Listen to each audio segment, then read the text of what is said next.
Okay, my friends. Well, it's the 80/20 show, and I have a guest with me today. It's Ryan Lee. Ryan Lee from Landscape Lighting Secrets, and he's got his own podcast. It's called Lighting for Profits.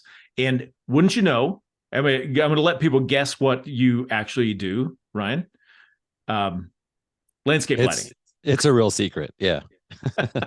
All the secrets are being revealed of landscape lighting. So, first of all, Ryan, thank you very much for being on the show. It's good to see you again and talk to you. It's been I get to talk to you 3 times this year. It's pretty cool. Yeah, I love it, man. We need to do it more often. We have a lot in common, our philosophies on life and business and all that stuff. So I'm excited to be here. Thanks for having me.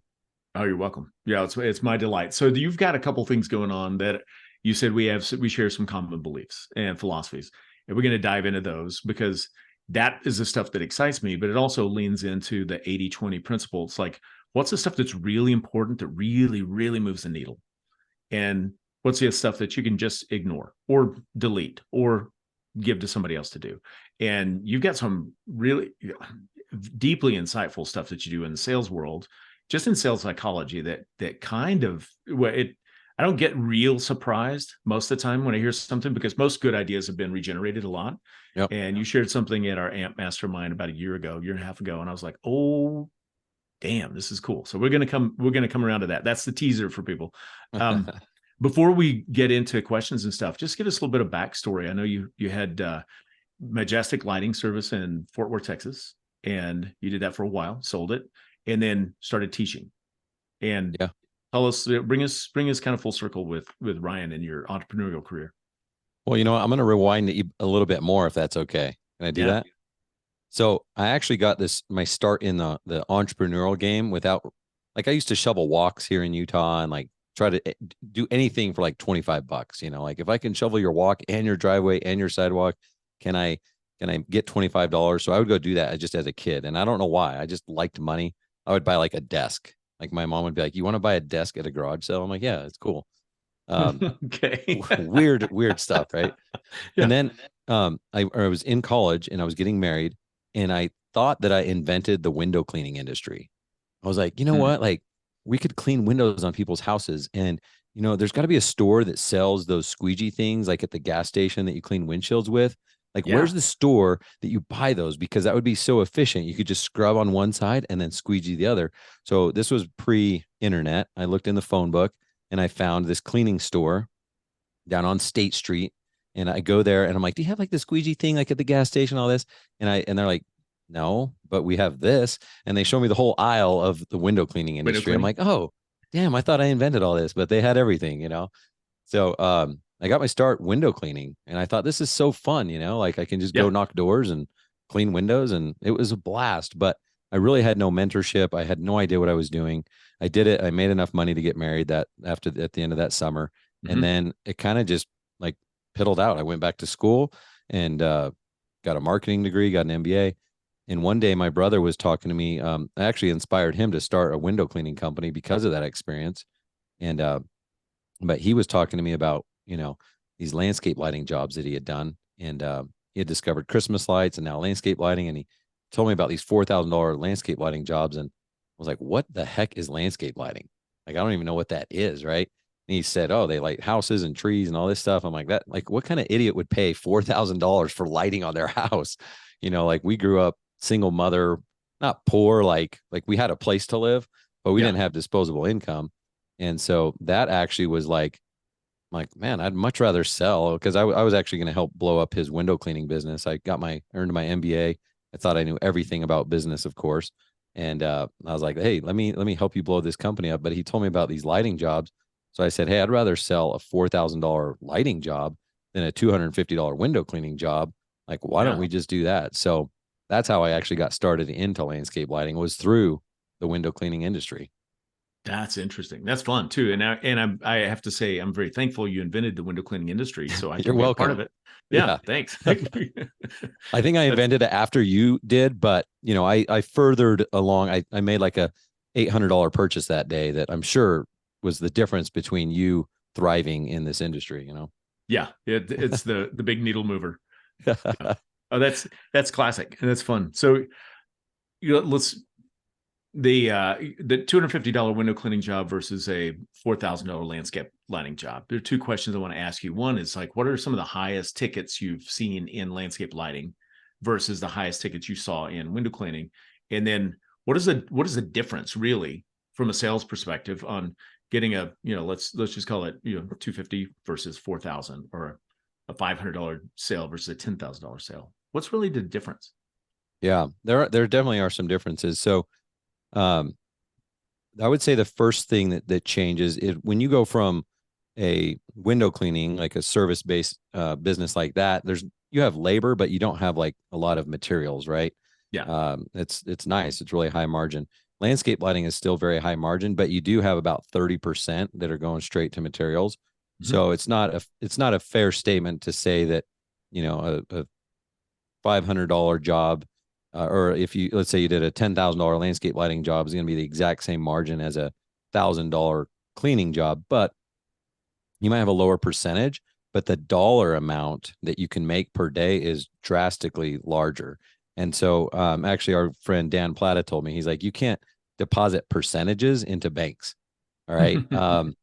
So, like, I don't really brag about like the percentage that you're going to get with landscape lighting. And I would do that maybe if I had a window cleaning business, but with landscape lighting, it might be a smaller percentage, but the amount of dollars that you make are way bigger.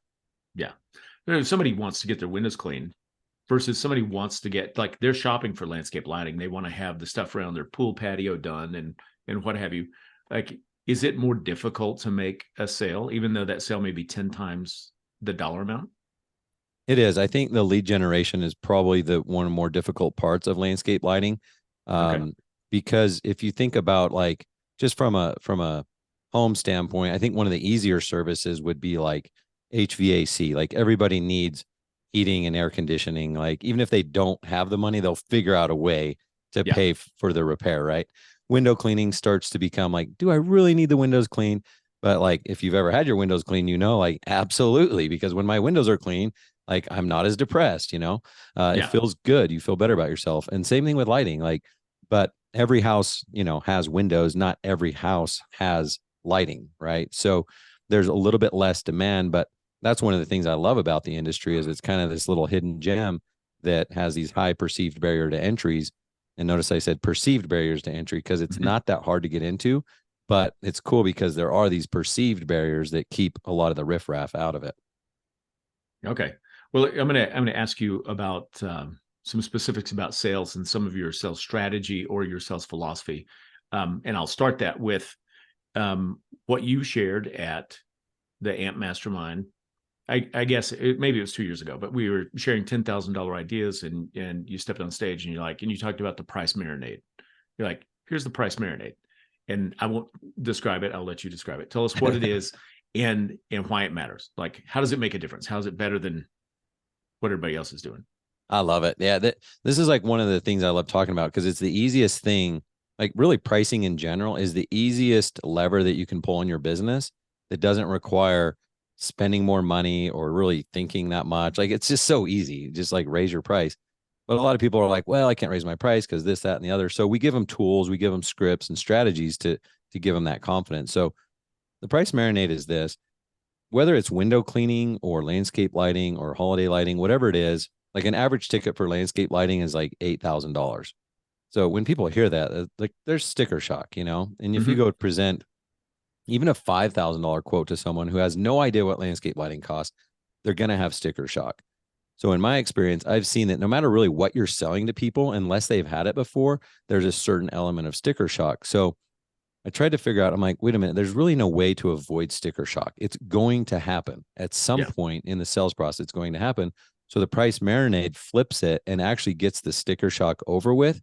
So that actually an hour later, when you go to actually give the proposal and ask for the sell, they get sticker relief instead of sticker shock.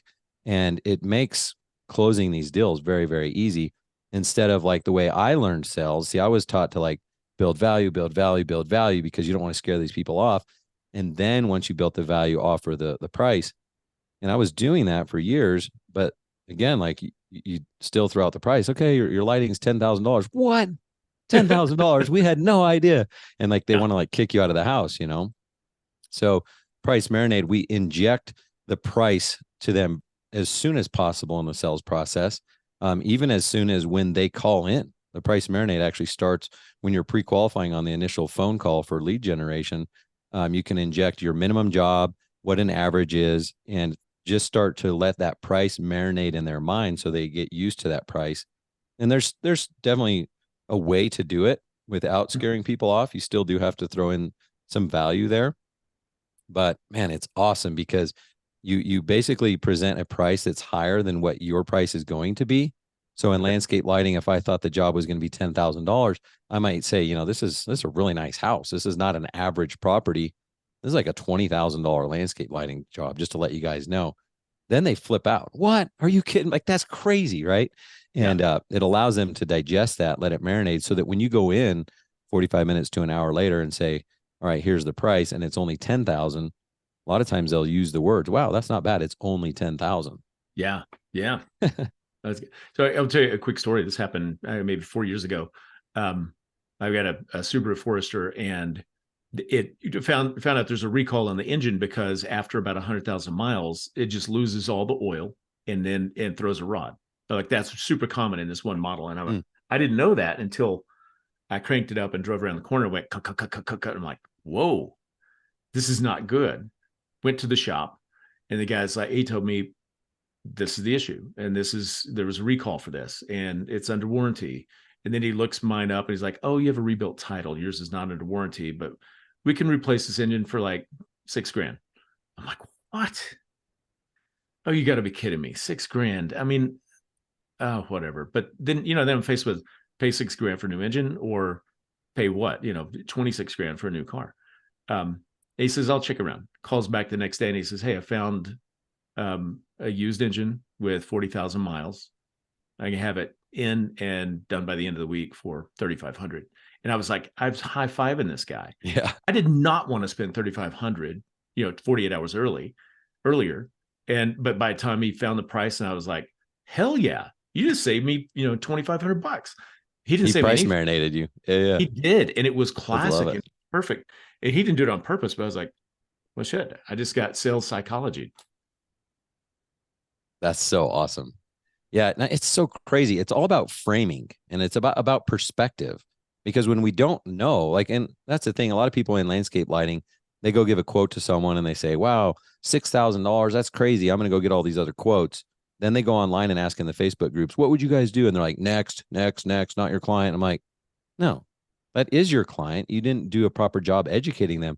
Where their perspective is, they have no idea. Just because we're experts and we know that it costs us $3,000 in materials or whatever, they don't know that. Like, they need to be educated. So that was one of the reasons why I was able to succeed, is I was willing to solve problems that others weren't.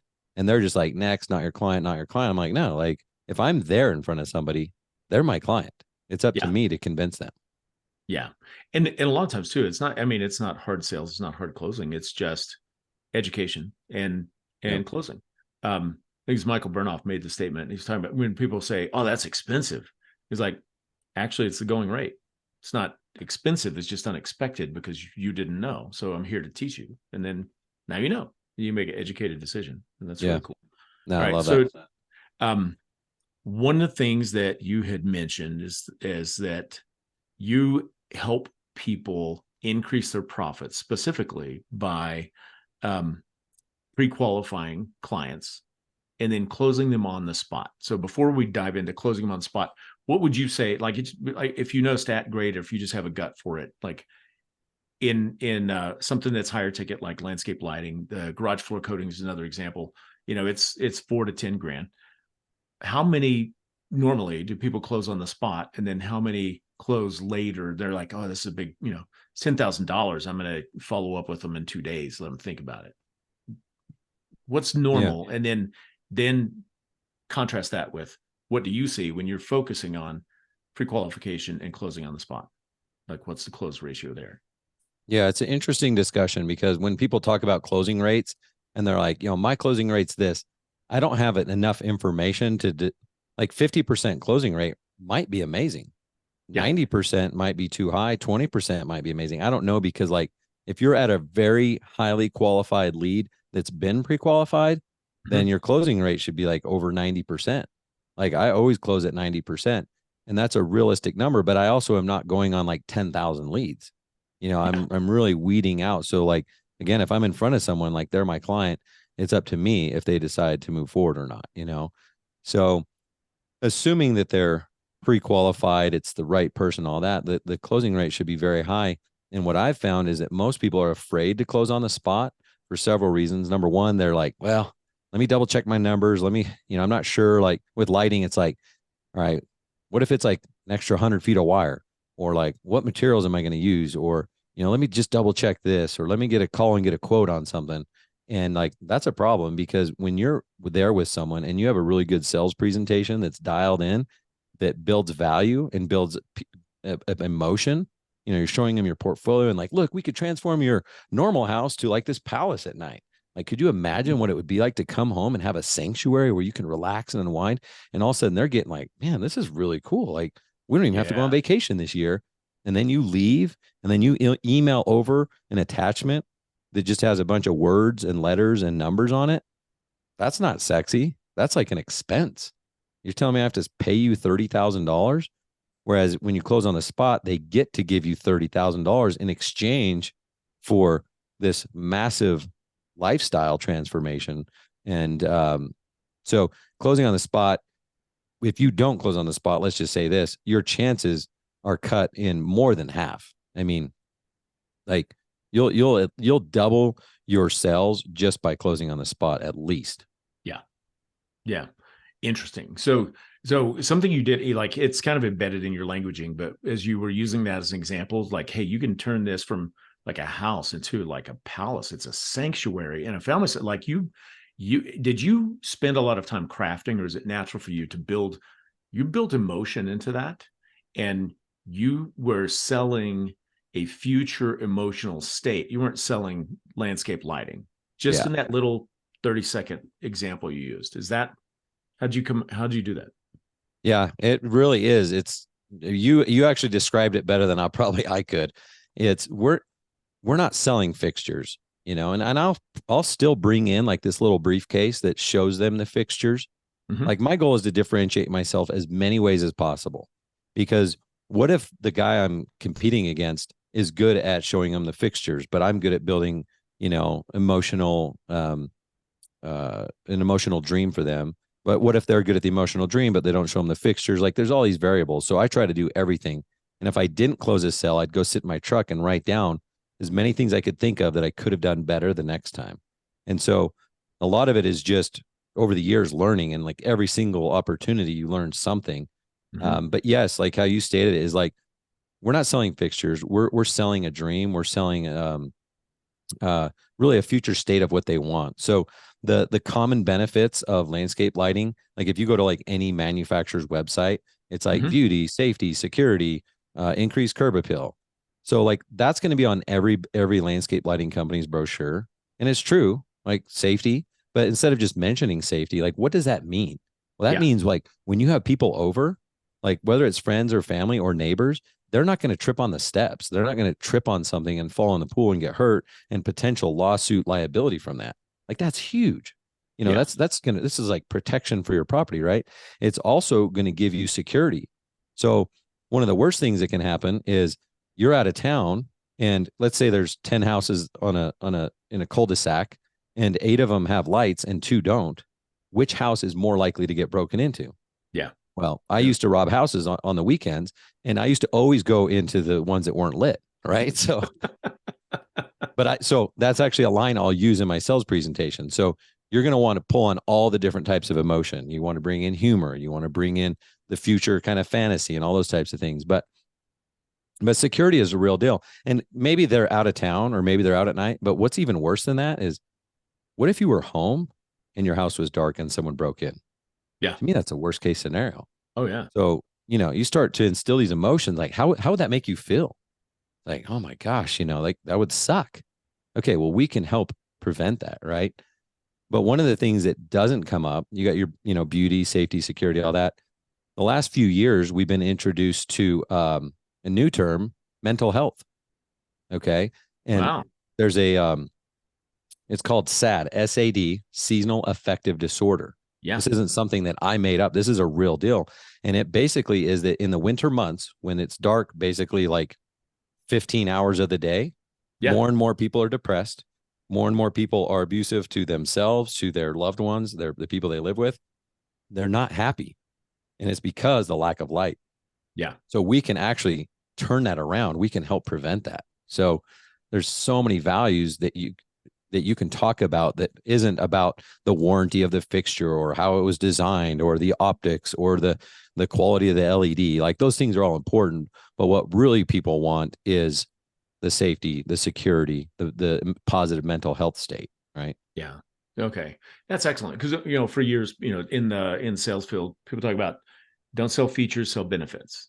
The people they don't care that much about the feature. They don't want to know what kind of truck you drive or what, how many watts this is, or, it was this battery was hand wound by, a monk in the Andes Mountains. It doesn't matter. It's like, how long will it last? How bright will it shine? What will it do for me? But you take it another level. It's not the feature of it.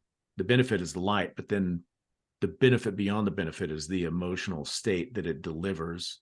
And it's really, that's why I wanted to have you on, because the way you language things in your sales world, it's the same amount of words that somebody else might use, but it's so persuasive because it puts someone in the state of being as if they already have it. It's a future casting, but you do it in a really seamless way. And I haven't heard very many people do that. Like you said, That's awesome. it's a giant lever. Yeah. Yeah. And the easiest way to do that, if you don't know how to do it, is practice. Like some of this stuff I do have like the framework, like do this and then this and then this. Other stuff is just practice, and I found that just by showing them before and after pictures, especially with landscape lighting, it's so visual. Yeah. Like this is a house that we did, and it's like completely dark. There's like some light coming out of the front, like the front sconce light and the windows or whatever. And then you're like, this is what happened when we put our touch on it. It's like wow. And literally by asking, instead of being like it's not a sales pitch. It's really not. It's just asking questions to get them involved and finding out what they're after in life. Man, I don't ever have to sell anything. I'm just helping them get more than what they even knew was possible. And that feels really good. A lot of people are focused on like, okay, then I got to say this and I got to say this. Like, no, like actually the less you speak, the better. Let them fill in the blanks. Let them create their dream, Yeah. Oh, that's great. So you mentioned using frameworks. Excuse me. Right. Hang on a second. One sec. Sorry. I'm not muted, am I? There we go. Okay. I can hear you. Okay. I'm here. You talk about using frameworks, and I looked on your website earlier, and there's a framework for the elevator pitch. Like you need to be really succinct. And the framework is I help blank do blank by blank.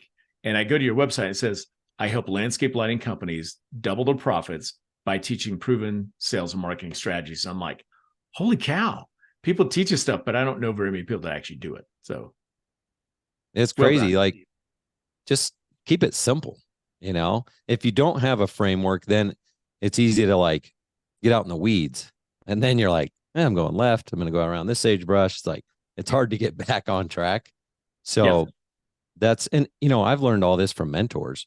Like like you said, like most of what's taught has already been taught in some form or fashion, I feel like just like I invented the window cleaning industry, I invented steak fingers. I've invented all sorts of things that were already invented. Yeah. Yeah. Like, sometimes you get offended. You're like, wait a second, that was my idea. And you're like, dude, this has been out for years. It wasn't your idea. And you're like, well, I was the first one that thought of it to me. I know. Yeah, I do. I do take it personal. I usually lose a little bit of sleep. I'm like, but I know who really invented it for me. It was me, not them, even though it was like 40 years before actually invented. Yeah. Yeah. Okay. So we're going to take a sharp left turn in the conversation, because this is normal life. When you meet somebody at an event at church or whatever, you're like, you meet somebody new, and after, hi, where are you from? What's your name? People always ask, what do you do? And then if you talk about what you do for a while, then it's like, well, how do you do that? And that's what we've done here so far. It's like, what do you do? Landscape lighting secrets. I teach people how to double their profits, but sales and marketing. And then how do you do that? And we talked about some of the sales and some of the levers you can pull to be more profitable. But the real like sweet spot, and you alluded to this when we very first started, is what do you believe? Like, what are your deep seated belief systems that inform why you're doing what you do? So that's what I want to ask you, is like, why is it important for you to teach people what you teach, and what's the real motivation for doing it? That's crazy. No, literally, no one has asked me this yet in the last 3 years that I've been doing this. Mm. I love it. So it's easy to give the other answers because it's just like that's what everyone asks me all the time. This one is like, wow, I actually have to think. But the reason why is honestly like I look back at my past. I told you I had a marketing degree, an MBA. I was the first one in my family to get a degree. It was really important to me. And then I didn't use it. And then I started my business, and like I thought I was like pretty smart. I still think I'm smart, even though like every day I'm like, gosh, why can't I figure this out? Like Yeah. I have like self-confidence, but I launched my business and it was like I was going to take over the world. Like Sid, I was like, dude, I'm going to crush this. We're going to kill it, and then we're going to go to multi-cities and we're going to do all this. And I found that it sucked. Like the first couple of years I loved it. It was a fantasy. I was working like crazy hours. But then like, we started popping out kids. We got 4 kids. Yeah. And then all of a sudden I'm like never seeing them. I'm arguing with my wife. Before you know it, we're in counseling. I mean, it wasn't the American dream. I was like, I thought this was the American dream. You're supposed to be an entrepreneur and it was going to be amazing. And I can go on vacation whenever I want and I can control my own schedule. And instead I was working my ass off. I couldn't go to my kids' things. I couldn't go to the dads with donuts things at school. It was just like, Yeah. man, who have I become? Like I thought I was doing this. I thought they were my why, because I grew up without a dad. I was like, I want to be like father of the year. I want to be like husband of the century. Like this is going to be me. And it was like, dude, my business is my number one priority. I was truly addicted to business. And there's no like, you don't go to someone and be like, yeah, I hear you help people that have addictions to business. Like you have to be an alcoholic or like a sex addict or something. But there was no cure for being addicted to business. And fortunately, I started asking questions to my successful clients, to other people in the lighting industry. I got mentors. There was no coach. There was no paid program. I just didn't have really like me right now. Right. And so it was really important to me when I launched this. At first, I was like, I don't even know if I can do this because I'm not a coach. Like I've never become a coach. What does that even mean? And, all I remembered when I was trying to teach after we got married, my wife and I, she wanted to learn how to snowboard, and I'm really good at snowboarding. So I was like, I can teach you how to snowboard because I'm really good at snowboarding. But literally within like 2 hours, we were like yelling at each other, like trying to figure out how to get divorced. Like it was bad, And I was like, okay, maybe I'm really good at business, but maybe I shouldn't teach business because I don't want to get a divorce with all these people on the internet, Right. And so I hired a coach. Like I hired a coach to help me put this program together. And now I've hired more since then. I'm on my like 3rd and 4th coach. Like I just keep getting better and faster and like finding new people that are specialized in certain areas and stuff like that. So, I guess that's a long-winded way to say is like, it's very important to me because I know there's other people out there like me, like today. It's like when I create content, all I have to do is go back like 10 years. And I think, what was I thinking? Like what, if I could just like get out of that day real easy, what advice would I give to myself?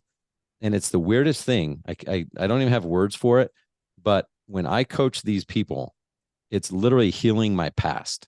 Like it's so healing. I'm like, I should be paying you guys to coach you. Like I'm getting as much out of this as you guys are. And they're like doubling their sales every year, like hiring their replacement. Like they're doing so cool things. So it's a really cool business because of course I charge for it and all that stuff, but it's rewarding to me, not just financially. Is like, it really does heal my past. And it's hard to explain that until you do it. And it's just important for me to do that. I just have had this calling of like, man, there's people that need you.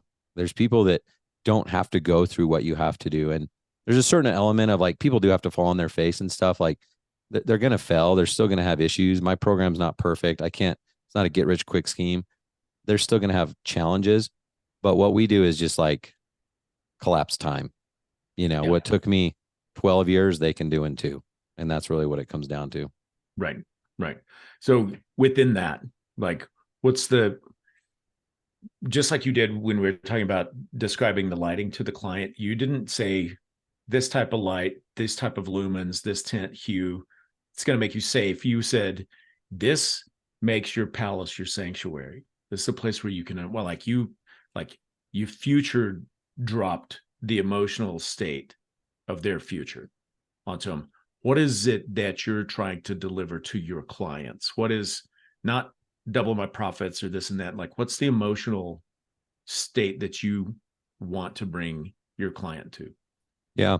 So our promise, our commitment, what we're helping these people achieve is freedom. Yeah. And I started my business to get that freedom because I was sick of working for someone. And then ironically, I'm in prison and I can't leave my business. I can't even see my family. I'm like, oh my gosh, like what kind of freedom is this? So it's freedom to the phrase I came up with, which I do want to get credit for inventing this. I'm hoping that it's like, if you Google it, like no one else has this, is go to work because you want to, not because you have to. Okay. So please, if you guys could help me find, if that's, can we put my name by that somewhere, like on a plaque? You got to be the first one to trademark it. Just trademark TM, so, and then register it later. Assistant, like, could somebody do that for me? Yeah. But that's really the goal, is go to work because you want to, not because you have to. Because when I say freedom from your business, I don't mean that like I'm always going to work. Remember, I'm like addicted to work, right? And I love it. I love it. There's so many things that I love about it. And most entrepreneurs do. That's why they torture themselves for years in bondage to their business. But there's certain elements that you don't want to do. And there's certain stuff you do. So like if you are in the lighting business and you wanted to go be the designer, then go design. But there's no reason you have to answer the phone and do customer service and do maintenance and do all this other stuff. Or if you're a technician and you like to install and that's your therapy, then go do that. But you're doing it because you want to, not because you have to. So my really promise is like, let us help you gain freedom from your business. And it starts with profitability. That's why I talk about that so much, is because you need to be able to afford to grow this business to replace yourself. And most of us are wearing the hat of 5 to 10 people. And that costs a lot of money to replace yourself with. So freedom. Yeah. Freedom. So I was confident. Yeah, I was afraid you would say freedom, because you said it. It's like, it's ironic, and I swear I've heard this story 1,000 times. I've experienced it. Got in my business because I wanted to call the shots. I started my own thing because I want to be the boss. I wanted freedom and not be holden to someone else. And then lo and behold, it's like 2 years in, and I am a slave to my business. Yeah. And yeah, the same thing. I've got 4 children. They were little. And thankfully, my mom gave me one piece of advice that I actually listened to when we had 2 toddlers, or like a toddler and a diaper baby. And she comes to visit, and she sees me. I'm working so hard, and I run everywhere I'm going. I'm hustling. I'm doing it, and I'm working all these hours. And I came in that evening, and she goes, "Hey, Sid, your kids are going to be little one time. Don't miss it." And it was like the wooden spike through the vampire's heart. I was like, oh my God, that's right. And so I didn't work less hard. I didn't really figure it out, but I did arrange my schedule around my kids. But then, it takes a while to gain an understanding that, oh, you don't have to do everything. Somebody else can do somebody else could actually do everything that you do. Like, it's like you have your unique spin, but in most service businesses, not you personally, you know what I mean? Yep. So I'm gonna veer one more time, and we're just gonna riff on this. So this is a statement I heard. This like 5 years ago. I was at an event in Chicago. I was actually asked to MC an event for Perry Marshall, and we got a few hundred people in the room. Everybody paid a lot of money to be there, and these are not my people. They were all entrepreneurial, but from vastly different industries. We had there was a film producer from South Korea that was like, his company was churning $1 billion a year. Like, wow. That was, and I was like, wait, what? And what he talked about, I was like, I understand the words he is saying, but I cannot comprehend the concepts he's laying on me, because he just didn't speak my language. So anyway, we're doing all this. Out of 3 days of this kind of high level stuff, I'm having a conversation with a guy in the back of the room named Ari Galper, and he's from Australia, and I don't even know what he does, but I was describing to him as like, I've got this new business idea and I want to do this, I want to do this, but I don't know how to do this, and I'm not sure how to do it. And he just looks at me after describing it, and he goes, "Why do you need to do any of that? Just be the architect." And it was like a slap in the face. I was like, wait a second, you can do that? Like, Right. is that okay? Is that legal? Is that ethical to just be the guy that writes the plan and then get everybody to run with it? So let's talk about being the architect, because That's so funny. Is this legal? We feel guilty too. Like when I started my business, I thought the definition of an entrepreneur was that you did everything. Mhm, So mhm.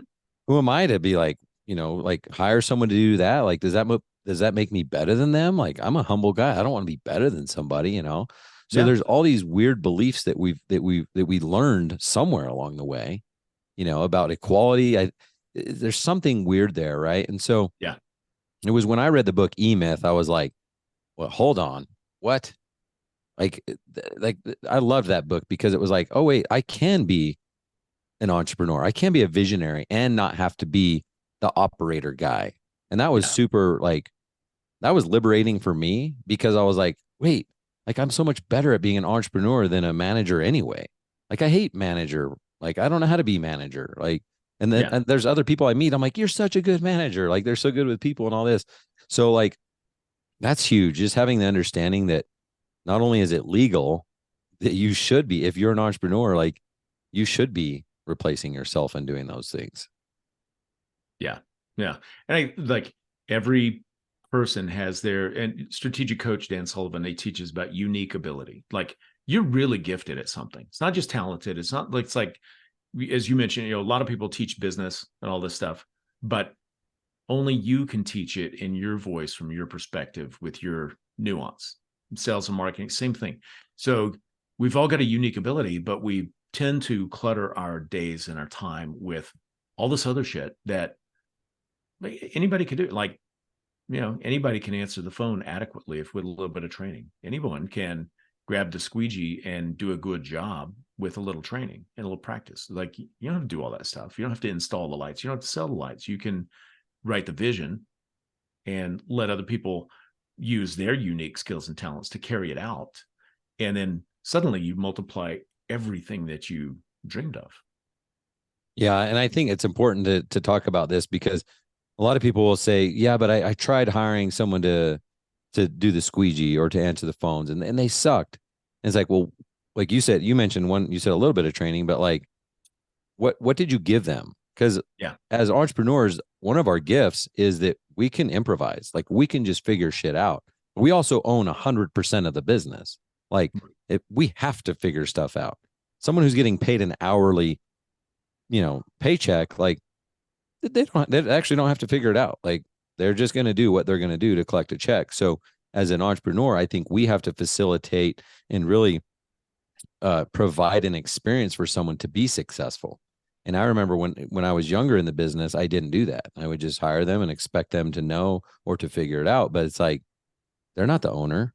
Like how much equity do they have in the company? Like no, they got hired on to do these tasks. What task you need to show them exactly.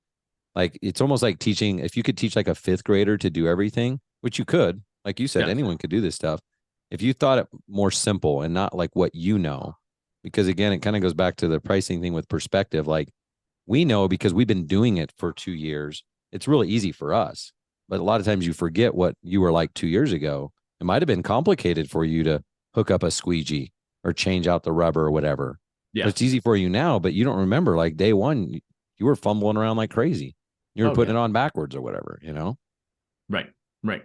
It's interesting. Usually a lot of people, when you start hiring their first employees, they just kind of expect them to come pre-installed with all the skill that they've developed over however many years and struggle. And you're like, yeah, that's not really how it works generally. So, well, I tell you what, listen, I want to be respectful of your time. I want to keep the conversation going, but we need to wrap it up so that we can go back to being wonderful and helping people be free. So let's let me ask you this: is there anything that is a habit or a belief system that you have that helps you be more effective. Like it helps you trim the fat and like lean into the 80-20 rule. It's like something you do that just makes you way more effective or get a lot better result with less effort. Yeah. It's just normal for you. There's kind of a lot, there's a lot of things I feel like I do now that I didn't used to do. But the one that first came to my mind is time blocking. Um, and what time blocking is just like, instead of saying like, I don't have time to like work on my business, you talk about working in your business work versus working on, or Yeah. I don't have time to hire someone or put together. When am I going to like put together a training like manual or whatever? Like, well, you're never going to have time because you haven't scheduled it in. Yeah. If I schedule that I'm going to be on this podcast with Sid at this time, like I'm going to do that. Like if a dentist appointment comes up, I'm going to be like, no, I can't do the dentist appointment because I'm on a podcast with Sid. And so if you don't schedule it in, and I say it like this, like if I were to call you, Sid, and say, hey, next Tuesday, I've got a $150,000 opportunity. It's a window cleaning job next Tuesday at 5:00. Can you make it? Like to do the proposal? Yeah. And like my answer would be, yeah, I'll be there. Where? Yeah, Yeah, what's the like address? you don't even really have to check your calendar. You're like, shit, yeah, 150K, right? So Yeah. most people would say yes to that. I mean, I think I would, right? But Yeah. that's what it's like. Like you would schedule, but then you would schedule that. And then if something else came up, I'm still in that point where I tell my wife, I'm like, I don't think I can make it to our dinner. I know we were going to go to dinner, but it's $150,000 opportunity. Like you'd work around it, right? Yeah. So that's what time blocking is. You have to schedule time to work on your business. If it's every Thursday from 4 to 5, even if you start with an hour a week, whatever it is, and it's worth way more than $150,000. Because what we're really talking about here is your freedom. Like this is what's going to get you to the next phase. This is what's going to finally be, this is buying back your freedom, right? And so if you treat it like it's a $150,000 opportunity, you're never going to miss. You'll do it every single time. And then you just start with one thing, make a list, start writing out all the stuff you got to do, prioritize that, and just pick out like 5 things. Okay, that's probably the most important. These 5, put a check mark, these 5 things, and then just start with one. Pick out one and only work on that. It could take you 18 weeks of every Thursday at 4:00 until that number 1's done. Don't go on to number 2. Right. And that time blocking, man, that saved me. That helps me get shit done. We could say amen right there. That is so true. Day before yesterday, I had a planning day just with me at my desk, and it starts with I got a clean 2024 calendar. Now we're in October of 2023, and I slapped out the calendar, and like everything that I know that's already planned. We've got a vacation planned. I've got a few trips to Nashville planned. I'm like, put them in the calendar, put them everywhere, so nothing crossed over that. But then I took time to block out certain days off. Like every other Friday is my day off for me. Like I sometimes other people will join me, but it's usually just me going for a hike or doing something to rejuvenate. But I blocked it all off, and I block off a monthly CEO day, like turn off the phone, and it's working on the business, not in it. Because anything you don't block off, your business will suck up every minute of excess time you have. It just creeps into everything. So you have to tame it. And that's by blocking your shit off first. So yeah, we'll fill whatever time is given to us. So if we have 3 months to get ready for an event, we're probably not going to do that today. Like if I go, same thing, if I'm doing like a speaking thing or I'm putting on my own event, if you think I'm planning for 3 months to do it, hell no. Like that's like, what do you think the last 3 days before the event are for? So like, that's just who we are. We're humans. Like we can't change that. So we have to figure out ways to work with our human bodies to make it work for the success that we want. And it literally is, you have to just get disciplined on it. And it's hard. I mean, there's always something. So like me, my Fridays are my time block for like working on my business. But like, well, what if I'm on an airplane? What if I'm traveling? Like, yeah. So then I got to figure out where am I going to move that to make it work. So that would be, I guess, this one point, like we have 1A, 1B would be like, make it work. Like, yeah, you screw up. It's like any other habit. Like you start doing a habit. If you screw up, it's not like, I give up. I knew that was a dumb habit to try to get anyway. Like no, you messed up. Like just start over, Right. we're not perfect. It's okay. Like you're not going to be, just be better. Yeah. I think that could sum it all up. Just be better. Like really, just you fall down, get back up again. Just be better. And it's a little incremental change that makes the big difference. Brian, thank you for spending the time with me on the podcast. It's a lot of fun. Next time we talk, we're going to start deeper with those deep-seated beliefs of Oh, buddy. freedom and what, like, the real depth of why, and why that's so important in this world that we live in, the entrepreneurial world. But until then, thank you very much for being on. It's always good to see you. And I deeply enjoy our conversations. And thanks for the teaching that you do that's helping other entrepreneurial minded people have success better, faster, and more freedom. Thanks very much. Yeah, man. It's a pleasure. Thanks for having me on here. This was a lot of fun. Yeah, 100%. All right.